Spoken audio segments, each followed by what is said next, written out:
नमस्कार साथियों, ये साल 2023 का पहला रोजगार मेला है। 2023 की शुरुआत उज्जवल भविष्य की नई उम्मीदों के साथ हुई है। ये उन 71,000 परिवारों के लिए खुशियों की नई सौगात लेकर आया है जिनके सदस्य को सरकारी सेवा करने का अवसर मिला है। मैं सभी युवाओं और उनके परिवारों को बहुत बहुत बधाई देता हूं। आज का ये आयोजन सिर्फ सफल उम्मीदवारों में ही नहीं बल्कि करोड़ों परिवारों में आशा की नई किरण का संचार करेगा।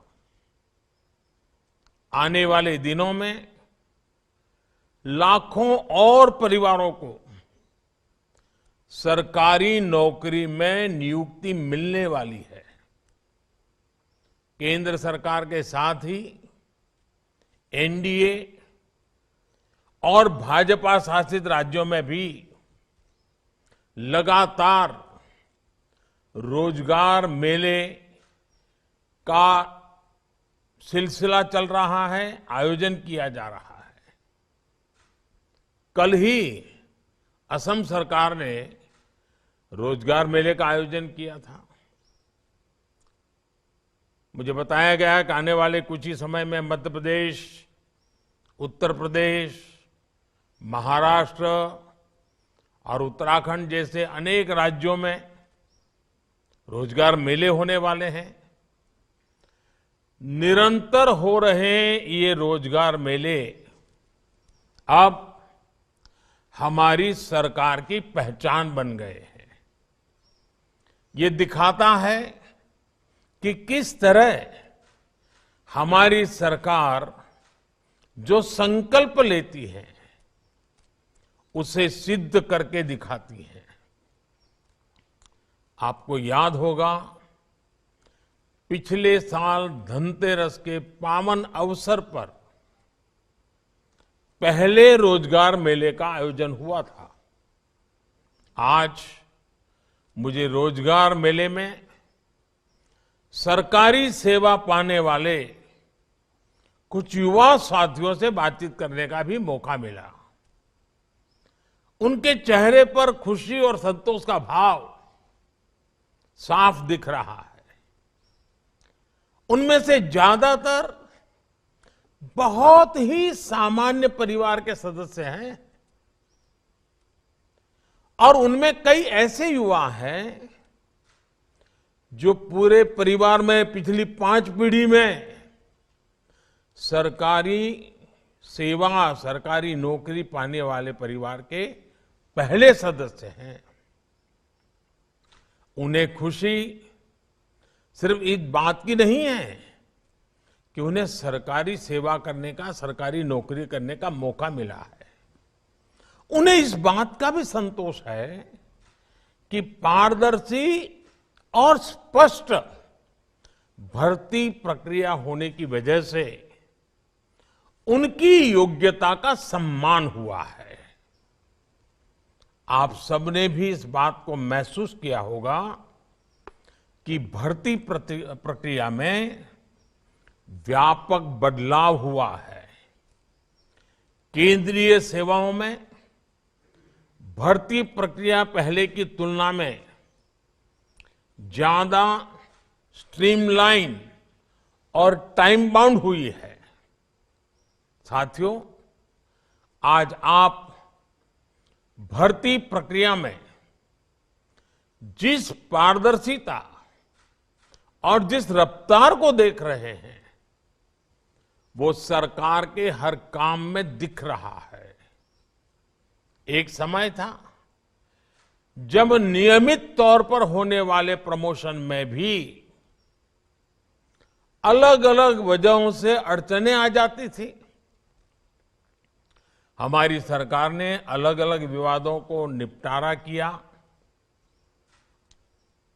कोर्ट कचहरी के भी मामले ढेर सारे होते हैं। लंबे समय से रुके हुए प्रमोशनों को बहाल करने की प्रतिबद्धता दिखाई। पारदर्शी तरीके से भर्ती और पदोन्नति युवाओं में भरोसा जगाती है। ये पारदर्शिता उन्हें बेहतर तैयारी के साथ कंपटीशन में उतरने के लिए प्रेरित करती है। हमारी सरकार इसी दिशा में निरंतर काम कर रही है। साथियों, आज जिन्हें नियुक्ति पत्र मिला है, उनके लिए ये जीवन का एक नया सफर है। सरकार का एक अहम हिस्सा होने के नाते विकसित भारत की यात्रा में आपकी सक्रिय भागीदारी रहेगी, विशेष जिम्मेवारी रहेगी। आप में से ज्यादातर लोग सरकार के प्रतिनिधि के तौर पर सीधे लोगों से जुड़ेंगे। आप में से हर कोई अपने तरीके से लोगों के जीवन को प्रभावित करेगा। आपने सुना होगा, व्यापार कारोबार की दुनिया में कहा जाता है कि कंज्यूमर इज ऑलवेज राइट। वैसे ही शासन व्यवस्था में हमारा मंत्र होना चाहिए, सिटीजन इज ऑलवेज राइट। वही भावना हमारे भीतर की सेवा प्रवृत्ति को और ताकत देती है। आपको ये कभी भूलना नहीं चाहिए कि जब आप सरकार में नियुक्त होते हैं तो उसे गवर्नमेंट सर्विस कहा जाता है, जॉब नहीं कहा जाता। अगर प्राइवेट में जाते हैं तो कहते हैं जॉब करते हैं, सरकार में आते हैं तो कहते हैं सेवा करते हैं। अगर आप सेवा भाव को मन में रखकर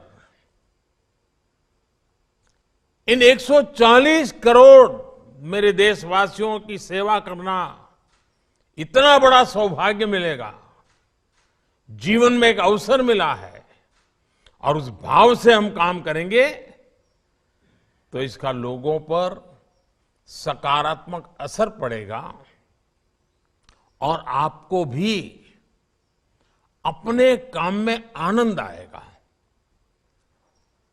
आपने अभी देखा कि सरकारी सेवा पाने वाले कई हमारे कर्मचारी साथी, कर्मयोगी बंधु ऑनलाइन ट्रेनिंग ले रहे हैं। Digital training platform iGOT Karmayogi से उन्हें भविष्य की तैयारी के लिए मदद मिल रही है। ऑफिशियल ट्रेनिंग प्रोग्राम से अलग इस प्लेटफॉर्म पर और भी कई कोर्सेज हैं जो आपकी व्यक्तिगत क्षमता बढ़ाने में, आपके व्यक्तित्व के विकास में, आपकी सोचने की गहराई में उत्तरोत्तर प्रगति होती है, लाभ होता है। मुझे विश्वास है कि सेल्फ लर्निंग थ्रू टेक्नोलॉजी ये आज की पीढ़ी को मिला हुआ अवसर है, इसको जाने मत देना। जीवन में लगातार सीखते रहने की ललक ही हम सबको आगे बढ़ाती है। और मैं हमेशा कहता हूं, मैं मेरे भीतर के विद्यार्थी को कभी मरने नहीं देता हूं। आप भी कहीं पर भी पहुंचे, आप लगातार कुछ न कुछ सीखते जाइए, जो आपकी क्षमता बढ़ाएगा, जिस इंस्टीट्यूट से आप जुड़े हैं उसकी क्षमता बढ़ाएगा, और इन सब का प्रयास से ही भारत की क्षमता बढ़ेगी। बदलते हुए भारत में, तेजी से आगे बढ़ते हुए भारत में रोजगार और स्वरोजगार के अवसर लगातार बन रहे हैं। और जब विकास तेज होता है तो स्वरोजगार के अवसर अनगिनत मात्रा में बढ़ने लगते हैं, जो आज भारत अनुभव कर रहा है। आज स्वरोजगार का क्षेत्र बहुत आगे बढ़ रहा है। पिछले 8 वर्षों में व्यापक स्तर पर इंफ्रास्ट्रक्चर के विकास से रोजगार के लाखों अवसर बने हैं। इंफ्रास्ट्रक्चर में 100 लाख करोड़ का निवेश रोजगार की अपार संभावनाओं के द्वार खोल रहा है। आप जानते हैं कि जब एक नई सड़क बनती है तो उसके आसपास कैसे रोजगार की भी नई राह बनने लगती है। उसी सड़क के किनारे नए बाजार खड़े हो जाते हैं, तमाम तरह की दुकानें खुल जाती हैं। सड़क होने की वजह से किसानों के उत्पाद आसानी से बाजार तक पहुंचने लगते हैं। इसी तरह जब कोई जगह नई रेलवे लाइन से कनेक्ट होती है तो वहां का बाजार समृद्ध होने लगता है। आवाजाही की सुविधा होने की वजह से पर्यटन का भी विस्तार होने लगता है, और इस तरह के हर विस्तार में रोजगार की नई संभावनाएं मौजूद होती है। आज भारत नेट प्रोजेक्ट के जरिए हर गांव तक ब्रॉडबैंड कनेक्टिविटी पहुंचाई जा रही है। जब हम गांवों को इंटरनेट के जरिए बाकी दुनिया से जोड़ते हैं तो इससे भी रोजगार के नए अवसर बनने लगते हैं। टेक्नोलॉजी को ना समझने वाला व्यक्ति भी ये जानता है कि पहले जिन कामों के लिए भागदौड़ करनी पड़ती थी वो अब मोबाइल या कंप्यूटर पर एक क्लिक में हो जाता है। हम देखते हैं कि इस सुविधा का लाभ लेने के लिए कई बार वो टेक्नोलॉजी के किसी जानकार की मदद चाहता है, और सामान्य मानवी की इसी जरूरत से रोजगार की नई नई संभावनाएं पैदा हो रही है। आज गांवों, कस्बों या शहरों में भी ऐसे एंटरप्रेन्योर्स दिख जाएंगे जो लोगों को ऑनलाइन सेवाएं देने में अपना एक नया क्षेत्र खोल करके काम आगे बढ़ा रहे हैं। आज भारत के छोटे छोटे शहरों में लोग जिस तरह स्टार्टअप शुरू कर रहे हैं वो अपने आप में नई पीढ़ी के लिए आकर्षण का केंद्र बना हुआ है, आत्मविश्वास का केंद्र बना हुआ है। और स्टार्टअप की सफलता ने युवा शक्ति के सामर्थ्य की एक दुनिया भर में पहचान खड़ी की है। साथियों, आप में से ज्यादातर नौजवान बेटे बेटियां बहुत ही सामान्य परिवार से आए हैं। यहां तक पहुंचने के लिए आपने कड़ी मेहनत की है। आपके माता पिता ने भी बहुत कष्ट झेले हैं। आज आपको स्थायी भाव से 140 करोड़ देशवासियों की सेवा करने का अवसर मिला है। लेकिन अपने अंदर उस भावना को हमेशा जिंदा रखे जिसने आपको यहां तक पहुंचने के लिए प्रेरित किया था। हमेशा सीखते रहे, हमेशा अपनी स्किल्स को अपग्रेड करते रहे और आगे बढ़ने की कोशिश करते रहे। मेरी तरफ से आपको बहुत बहुत शुभकामनाएं हैं। आप तो सफल हों, लेकिन हमारा देश भी सफल होना चाहिए। आप आगे बढ़ें, लेकिन हमारा देश भी आगे बढ़ना चाहिए और देश को आगे बढ़ाने के लिए आपको भी आगे बढ़ना है। देश को आगे बढ़ाने के लिए आपको भी समर्थ होना है, सक्षम होना है। निरंतर आप अपना विकास करते चलिए और आपको मिली हुई जिम्मेवारी को भी बहुत ही बखूबी निभाते रहिए। यही मेरी आपको बहुत बहुत शुभकामनाएं हैं। बहुत बहुत धन्यवाद।